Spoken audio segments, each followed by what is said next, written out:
प्यारे विद्यार्थियों, आप सभी का चैनल पर हार्दिक स्वागत है। कक्षा 11 का एक विशिष्ट पेपर, कौन सा? जीवन कौशल का। जीवन कौशल और आज़ादी के बाद का स्वर्ण भारत, दो ऐसे विषय हैं जिनके बारे में पेपर पूछा गया है। तो कई विद्यार्थियों ने मांग की, तो हनुमानगढ़ जिले के अंदर ये पेपर हो चुका है। हनुमानगढ़ जिले के अंदर पेपर हो चुका है। तो मैं आपको इस पेपर का रूप रंग बताता हूँ। हालांकि इसके नंबर तो नहीं जोड़े जाते। चलो इस पेपर को हल करना शुरू करें। उससे पहले वीडियो को लाइक कर दीजिए। अभी तक आपने चैनल सब्सक्राइब नहीं किया तो चैनल को सब्सक्राइब कर दीजिए। घंटे का निशान दबाकर ऑल बटन पर क्लिक करते हुए अपने साथियों से शेयर कर दीजिए। देखिए प्रश्न नंबर 1। देखो हल नहीं करेंगे भाई, हल नहीं करेंगे, मैं केवल आपको इसके प्रश्नों को बता रहा हूँ कि निम्न में से कौन सा रचनात्मक खेल का उदाहरण है? वस्तु को पकड़ना, खेल क्रियाएं अनुसरण, वस्तु को फेंकना, मिट्टी के खिलौने बनाना। रचनात्मक खेल पूछा गया है। यहाँ पर क्या पूछा गया है? रचनात्मक खेल। तो देखो मिट्टी के खिलौने बनाना रचनात्मक खेल है। अध्याय उत्तर हो गया। आगे देखो प्रश्न नंबर 2, जीवन कौशल का पेपर है। प्यारे विद्यार्थियों, अपने लक्ष्य को निर्धारित करने के लिए क्या आवश्यक है? पाठ्यक्रम, संसाधन, दूरदर्शिता, इनमें से कोई नहीं। अपने लक्ष्य को निर्धारित करने के लिए क्या आवश्यक है? पाठ्यक्रम, संसाधन, दूरदर्शिता। तो दूरदर्शिता निर्धारित है भाई, दूरदर्शिता अति आवश्यक है। तीसरा देखो, अपनी पहचान को स्वीकार कर उसे सम्मान देना क्या कहलाता है? अपनी पहचान को स्वीकार उसे सम्मान देना। आत्म अवधारणा, आत्म सम्मान, आत्मविश्वास है, इनमें से कोई नहीं। ये आत्म सम्मान कहलाता है। यानी अपनी पहचान स्वीकार करना और अपनी पहचान को सम्मान देना। मतलब ये मत कहना कि मैं ऐसा ही हूँ, मैं हल्के स्तर का हूँ। तो एक होता है इस विश्वास करना, मतलब आत्मविश्वास। कोई जैसे काम आपने कर दिया कि ये काम मैं कर तो सकता हूँ, मैं कर लूँगा, वो एक आत्मविश्वास हो गया। और कोई विचार विमर्श बनाता है, वो अवधारणा होगी। तो आत्म सम्मान, यहाँ पर इसका उत्तर आत्म सम्मान है। अपने आप को कभी हल्का मत समझना। प्रश्न नंबर 4, मित्र बनाते समय आप सर्वाधिक ध्यान किस पर रखते हैं या रखती है? जाति पर, धन पर, धर्म पर, अपने विचार, रुचि और आदत। तो मैं जाति पर, धन पर, धर्म पर विचार नहीं जाता। किस पर जाता है? अपने विचार, रुचि और आदत। विशेष करके जैसे मैं तो जो मेरी आदत के अनुकूल होता है तो ही मित्र बनाता हूँ, अन्यथा नहीं बनाता। तो यही महत्वपूर्ण है। अपने विचार मिल रहे हो, रुचि भी मिल रही हो और आदत मिल रही हो तो ही मित्र बनाना चाहिए। प्रश्न नंबर 5, HIV एड्स कैसे फैलता है? एक उदाहरण दीजिए। खांसने व छींकने से, संक्रमित रक्त चढ़ाने से, एक साथ खेलने से, भीड़ में जाने से। तो जो संक्रमित रक्त चढ़ाने से HIV एड्स फैलता है। वैसे और भी बहुत सारे तरीके हैं HIV एड्स फैलने के, लेकिन यहाँ पर एक ही तरीका है, संक्रमित रक्त चढ़ाने से। आगे देखो प्रश्न नंबर 6 क्या है? निम्नलिखित की पूर्ति कीजिए। गले में सूजन घेंगा की कमी से होता है। गले में सूजन अब किसकी कमी से होता है? वो आपकी अपनी पुस्तक के अनुसार आप उत्तर बता सकते हैं। विटामिन डी है, विटामिन ए है, प्रोटीन की कमी से है। गर्भवती माता को का टीका अवश्य लगाना चाहिए। अब किसका टीका लगाना चाहिए गर्भवती माता को? तो ये आपको ध्यान रखना है। पुस्तक है तो पुस्तक में देख लो, अन्यथा वो आपके घर आस पड़ोस में कोई गर्भवती महिला होगी या फिर कोई दात्री महिला होगी, उसका वो जो कार्ड है ना, ममता कार्ड, वो चेक कर लो, उसमें बता दिया जाएगा। 8वां, किशोरावस्था हमारी एवं को जोड़ने वाली कड़ी है। तो किशोरावस्था हमारी बाल्यावस्था एवं युवावस्था को जोड़ने वाली कड़ी है। किशोर से पहले हम बाल्य हैं और उसके बाद हम युवा हैं। भारतीय संविधान में विवाह के लिए उचित आयु युवकों के लिए 21 वर्ष और युवतियों के लिए 18 वर्ष निर्धारित है। आगे देखो प्रश्न नंबर 10, एक पंक्ति में दो। भारतीय समाज में कौन सी सामाजिक बुराइयां व्याप्त है? भारतीय समाज में कौन सी सामाजिक बुराइयां व्याप्त है? एक तो लोग बहुत ज़्यादा अंधविश्वास करते हैं ना, टोना टोटका भी ज़्यादा विश्वास कहते हैं। कोई कहते हैं पराई ओपरी घुस गई है, कोई नज़र का टिक्के लगाते हैं, कोई काले टिक्के लगाते हैं, ये सामाजिक बुराइयाँ हैं। कोई कहते हैं नज़र लग गई है, ये बहुत सारी सामाजिक बुराइयाँ हैं। और पहले वो काफ़ी थी। एक तो डाकण प्रथा है कि फलानी और तो डाकण है, ये डाकण प्रथा भी क्या होगी? सामाजिक बुराई है। 11वां, नियमित योगाभ्यास का सबसे बड़ा लाभ क्या है? योग अभ्यास का सबसे बड़ा लाभ, देखो योग अभ्यास से क्या होता है? व्यक्ति का मन बड़ा चंचल होता है, एकदम मन सही तरीके से कार्य करता है और कई प्रकार की बीमारियां दूर हो जाती हैं। आदर्श स्व किसे कहते हैं?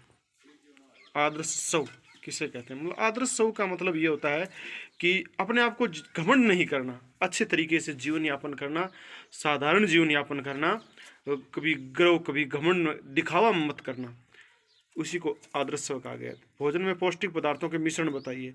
अब पौष्टिक पदार्थों की क्या बात है? सुबह सुबह आप छाछ खाइए, राबड़ी खाइए, दही खाइए, सलाद जिसमें आप खीरा, प्याज, टमाटर, नींबू, नींबू का रेट तो बहुत ज़्यादा है लेकिन फिर भी है तो खा सकते हैं आप। और ये आपके पौष्टिक भोजन में पदार्थ हो गए। जैसे दलिया खिचड़ी भी खानी चाहिए, ये भी बहुत पौष्टिक होते हैं। चावल भी खाने चाहिए। देखो निम्न प्रश्नों के उत्तर दीजिए। Answer the following question. संप्रेषण किसे कहते हैं? संप्रेषण का क्या मतलब होता है? कम्युनिकेशन। कम्युनिकेशन मतलब वार्तालाप होता है। जैसे आप और मैं फोन पर वार्तालाप कर रहे हैं या यूट्यूब के माध्यम से वार्तालाप कर रहे हैं, किसी चीज़ के बारे में विचार विमर्श करते हैं, उसी को कहते हैं कम्युनिकेशन, संप्रेषण। 15 नंबर, बालक का सर्वांगीण विकास किस प्रकार के परिवेश में होता है? और देखो बालक का सर्वांगीण विकास किस प्रकार के परिवेश में होता है? सर्वांगीण मतलब सारे अंगों का विकास। तो गांव के अंदर, शहरों में नहीं, गांव के अंदर, एकल परिवार के अंदर नहीं, संयुक्त परिवार के अंदर होता है। दो बातें तो ये है, ग्रामीण परिवेश के अंदर, संयुक्त परिवार के अंदर, और वो भी एकदम खुलेपन के साथ। यानी बच्चा रेत में लेट रहा है तो लेटने दीजिए, बच्चा कुछ उठपटांग हरकत कर रहा है तो उसको करने दीजिए, ताकि उसके सभी अंगों का विकास हो। उसी का नाम है सर्वांगीण विकास। देसी खान पान ये तो होता ही है। 16 प्रश्न, कोई 4 व्यवसायिक पाठ्यक्रम के नाम बताइए। कोई 4 व्यवसायिक पाठ्यक्रम की बात करें तो देखो व्यवसायिक पाठ्यक्रम की हम बात करें तो इसमें जैसे प्रोफेशनल कोर्सेज के अंदर आपका आ गया सीए, चार्टर्ड अकाउंट का आ गया, जैसे कॉमर्स वाले मामले में किया जाता है। इसके अलावा जैसे बायोलॉजी का अध्ययन करके आप डॉक्टर बन सकते हैं 2। इसके अलावा जैसे आप एग्रीकल्चर का अध्ययन करके कृषि के किसी डिपार्टमेंट में, यानी एग्रीकल्चर के किसी डिपार्टमेंट में आप जा सकते हैं। और मैथ का अध्ययन करके AIEEE JT ऐसे बहुत सारे इंजीनियर वगैरह आप बन सकते हैं, या साइंस का अध्ययन करके आप साइंटिस्ट बनते हैं। तो ये प्रोफेशन है 4। 17 नंबर देखो, संदेश प्राप्तकर्ता किसे कहते हैं? संदेश प्राप्तकर्ता किसे कहते हैं? जैसे मान लो पहले तो पत्रों के माध्यम से, पत्र क्या किया करते थे, कबूतर के लटका दिए जाते थे, और उसके बाद फिर धीरे धीरे डाक के माध्यम से पत्र जाते थे, और उसके बाद अब आजकल डाक के माध्यम से नहीं जाते लोग, व्यक्ति जैसे मोबाइल से मैसेज भेजते हैं। जैसे मान लो कि मैं आपको मैसेज भेज रहा हूँ, आपको वो मैसेज प्राप्त हो गया, तो मैसेज प्राप्तकर्ता आप हो गए। मैंने तो भेजा है और आप मैसेज प्राप्त करता है ना। तो इसमें बहुत सारे संदेश वगैरह जाते हैं, लेटर वगैरह भी जाते हैं। और जैसे कोई गवर्नमेंट विभाग है तो गवर्नमेंट विभाग से भी कुछ प्रिंटेड पत्र वगैरह आते रहते हैं। देखो नशे से परहेज कैसे करें? नशे से परहेज कैसे करें, ये तो बहुत ही आसान है। जो व्यक्ति नशा कर रहा है उसके पास न जाए, नशे करने वाले व्यक्तियों से कोई संपर्क न रखे, नशे करने वाले व्यक्तियों से आप ईर्ष्या करें, उनसे दूर रहे। आपके घर के अंदर कोई नशा कर रहा है उस व्यक्ति को आप समझाएं, आप किसी भी नशे की चीज़ के हाथ न लगाए। ये सारी नशे से परहेज करने के तरीके हैं जो आप अच्छी तरीके से कर सकते हैं। नफरत करें नशे करने वाले से, जैसे मैं करता हूँ। प्रश्न नंबर 19, गर्भ निरोधक साधन क्यों अपनाए जाते हैं? तो ये आप जानते ही हैं। इन प्रश्न का उत्तर आप अपनी पुस्तक में देख सकते हैं। देखो इसमें क्या होता है कि जनसंख्या वृद्धि को रोकने के लिए गर्भ निरोधक साधन अपनाए जाते हैं, जिसमें बहुत सारे साधन हैं। आप ऑनलाइन जैसे या गूगल पर सर्च करोगे तो आपको मिल जाएंगे। इसमें ऐसा होता है कि अनचाही संतान को रोकने के लिए भी इनका उपयोग किया जाता है। आगे देखो प्रश्न नंबर 20 की तरफ बढ़ते हैं। ये थोड़े बड़े प्रश्न हैं। प्रश्न नंबर 20, अगर आपको समाज में परिवर्तन लाने के लिए कहा जाए तो आप समाज में क्या परिवर्तन लाएंगे? अच्छे अच्छे परिवर्तन लाओ भाई। समाज के अंदर सभी समाज के लोगों को शिक्षा से जोड़िए। समाज के अंदर जो कुरीतियां हैं, जैसे दहेज प्रथा है, मृत्यु भोज है, इनको आप हटाइए। दूसरा ये हो गया। तीसरा ये नशा है, नशे को दूर करिए समाज के अंदर। यहाँ तक कि चाय भी मत पीने दो किसी को, चाय की टोपी वगैरह फेंक दिया करो, बीड़ी सिगरेट जला दिया करो, दारू की बोतलें तोड़ दिया करो, ये नशा वगैरह। ये तीसरा आप परिवर्तन कर सकते हैं। इसके अलावा जैसे मतलब एक सामाजिक एकता बनानी है, यानी लोगों का, समाज का एक संगठन बनाना, लोगों से जुड़कर रहना, भाईचारे का मतलब एक संदेश देना। इसके अलावा जैसे दोस्तों रिश्तेदारों को आमंत्रित करना, और इस प्रकार करके बहुत सारे समाज में परिवर्तन लाए जा सकते हैं। और लोगों को व्यवसाय के लिए प्रेरित करना। लोग जो खाली बैठे हैं उनको कहना कि भाई आप खाली मत बैठे रहो, कोई ना कोई काम करो। खाली बैठना सुन यानी खाली दिमाग शैतान का घर होता है, आपके दिमाग में गोबर भर जाता है, तो आप कोई ना कोई कार्य करते रहो, यानी किसी प्रकार का एक सृजनात्मक कार्य करो, क्रिएटिव, जिसे कहते हैं क्रिएटिविटी करो। आप ऐसे समाज में परिवर्तन ला सकते हैं। अथवा में क्या कि आप स्कूल की गतिविधियों में अपनी भागीदारी के लिए स्वयं पहल करते हैं या कैसे? देखो, पहल करना स्कूल की गतिविधि, जैसे मान लो स्कूल के अंदर कोई गेम्स एक्टिविटी हो रही है, कबड्डी खेली जा रही है, kho kho, cricket, badminton, tennis, जो भी खेला जा रहा है उसमें आप भाग लेते हैं क्या?